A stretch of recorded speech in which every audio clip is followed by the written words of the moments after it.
Anand, thanks for joining us. You're going to be a busy man despite Diwali with Obama's trip right here. Some sort of a mascot for India Inc. What do you like to put across as big things that India and US could do together?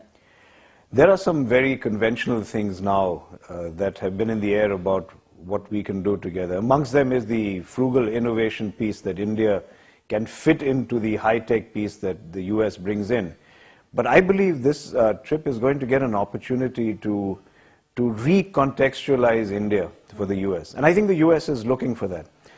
The US finally, I believe, is seeing India in a new light, in a 360-degree manner. When they say the market, though, because we have a huge sort of potential for them, especially post-crisis. The market and the bottom line, always important for trading nations. But I do believe America is seeing India as an ally in the true sense of the word for the first time in history. We've always been, in a way, the elephant in the room, so to speak. I guess the idiom of elephant also matches, although maybe to update that idiom, I think we've become the tiger in the room. You can't ignore us anymore. We were the elephant. We were just there. We were the world's largest democracy. We were the ones who were a bulwark against terrorism and so on, but never really taken into the room or acknowledged fully. I think for the first time, we are being seen, as I said earlier, as the tiger, something you can't ignore, and which get a tiger on your side is going to be good for you. That's true, and this is obviously beyond just, you said, beyond the market, but we are now being looked at as a great space for skill, technology and innovation, something that's going to be, again, in focus with Obama's trip. He's likely to talk about this subject as well. What do you think is going to be a real game changer in this space? Can we do something real and concrete with the US on this front?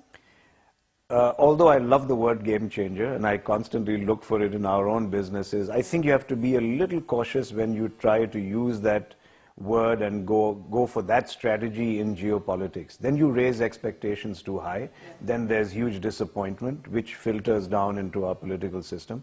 I think we need to look at this as really rock climbing. You put your piton in and you go step by step up the cliff. And I think we are beginning to do that. So every element of the president's trip this time, I think, has been carefully orchestrated. He's going to meet young people to make a connect which is emotional. And believe me, I think that the real strength of the US-Indian relationship is emotional. Right. It is about our cultural similarities. So he is making sure he's going to protect that first. There's a business piece, clearly, 2 days in Mumbai. Right. There's also a tech piece, there's an agriculture piece. So I think he's putting he's addressing all the elements that frame the Indo-US relationship. And I think he's taking it one step at a time, which is probably the right way to do it. But do you think then there are expectations that have built up a bit too much in anticipation that, for one, he's doing it in the first part, in his first term, and within 2.5 years, it makes a big difference in that sense to send out a signal. But do you think that this is now going to be an event where things are going to be signed and deals are going to be put through? Expectations will always be very high here in a trip from the US president. We have a very robust and vibrant media which tends to actually build up the expectations, and so that's very natural. All for good reason. I mean, India's got potential. There's a lot that can be done. But let's be realistic. Unless you have a single point agenda or focus like the nuclear treaty the last time around, it's very difficult to have a binary reaction. Yes, it was successful. No, it was not. It's very, very difficult to analyze whether the trip really worked or not. So I think this is one of those kind of trips which is warm, fuzzy, abstract. We don't know whether there's going to be success or not. But what about this whole nuclear thing, since you just touched upon it? Now, there's obviously tremendous amount of business opportunities still left to explore on that side. Do you think that we could go on to what nuclear, civil, the whole nuclear liability bill 2.0 in one sense on the business side, something that we've talked about, not done much? Everything is feasible. Everything, as I said earlier, we need to make sure that by the time he leaves, we have been seen perceptibly to have made one more step up this rock face in each of the items that he comes and addresses. That, to me, will be real progress, not one big bang.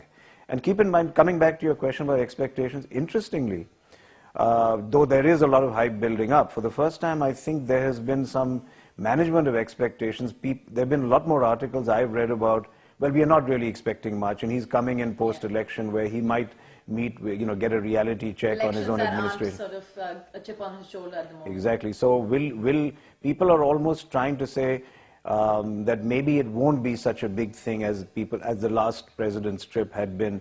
So in a strange way, maybe things are working in his favor.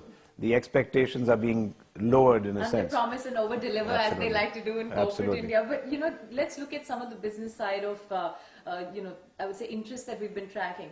We had Mike Duke of Walmart lobbying very hard for FDI, just well timed ahead of Obama's visit. Do you think this is one space where you're also present in retail? But if you look at this one space, could we finally give in a tad this time? Why given a tad? I'll be honest. To my mind, we have to stop being concerned about protecting our businesses in order to make them survive. Indian businesses have demonstrated enough of their competence now not to worry about survival simply because overseas companies come in. Haven't we gone past that?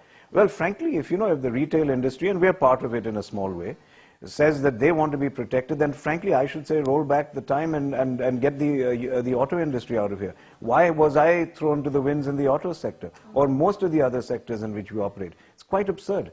And I think we've shown that we can survive and hold our own, thank you very much, with the best in the world.